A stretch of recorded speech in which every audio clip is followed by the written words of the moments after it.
An all-new episode of The Mitch, Lafon, and Jeremy White Show. Tuesday at noon. Available wherever you stream. I want to go back to the blast beat question really quickly. As a drummer, it's a bit of a technical question because you hear a lot of drummers get flack for using triggers these days and say, oh, all these drummers, they're all just triggers. What's the difference between actually playing and having triggers on your kit? Explain to the mass general public. So the main thing with triggers, and I'll give you two sides of it too. A lot of drummers use triggers for basically getting the note, to hear each note, whether it's a very light tap or a hard tap. Depends on the velocity of the drummer. There's some drummers who are very pure and no, I don't want triggers. I'm playing it and that's how it is. But there's other drummers who like to play with triggers. Like for myself, the reason why I started using triggers back in the day was because of my monitors. Because I would spend 3 hours on a sound check trying to dial in the sound of an acoustic drum with a microphone, and it just wasn't happening.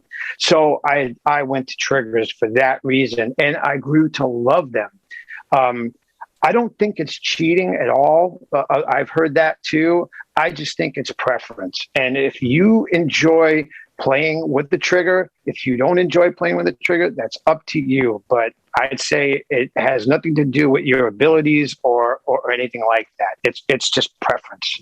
Yeah. Right. I don't think it's cheating. Let me just quickly ask you, as an old guy, because I just had my birthday last week, is it getting harder for you to play that as you get older? I mean, I know that my shoulders hurt just sitting here. Do you like, on the next Anthrax album, do you think, okay, maybe I got to do a little more like Peter Criss so I don't blow out my shoulders?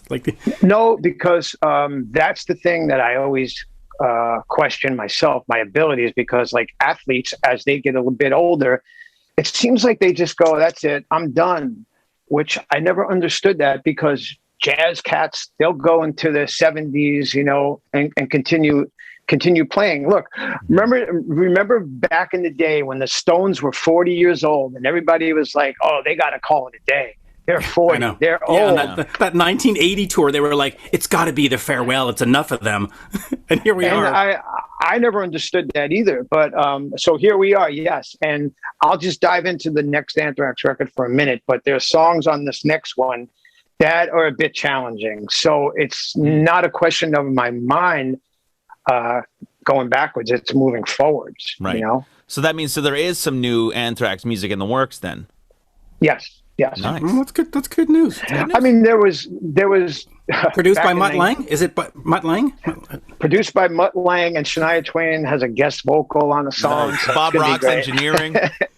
Oh yeah, Bob's in it too. Yeah, and Bruce Fairbairn. He's back from the dead. He's back from the dead. Yeah. And Jim Valance wrote 9 out of the 10 songs. It's going to be fantastic. Jim has been awesome to work with. I must say, we called Brian a couple of times. Because Brian was like, I have a song. It sounds a little like War Machine, but here, take it anyway. Yeah, that's right. Hey, Brian and Jim wrote War Machine and Rock and Roll Hell on Creatures of the Night. So what the hell? That's right. Why not the next Anthrax song? I can already see the Blabbermouth headline from this. Somebody's not going to take this as a joke. No, someone's going to say he mentioned Bruce Fairbairn. Bruce is not with us anymore, so sorry about that. Taken out of context. An all-new episode of The Mitch, Lafon, and Jeremy White Show. Tuesday at noon. Available wherever you stream.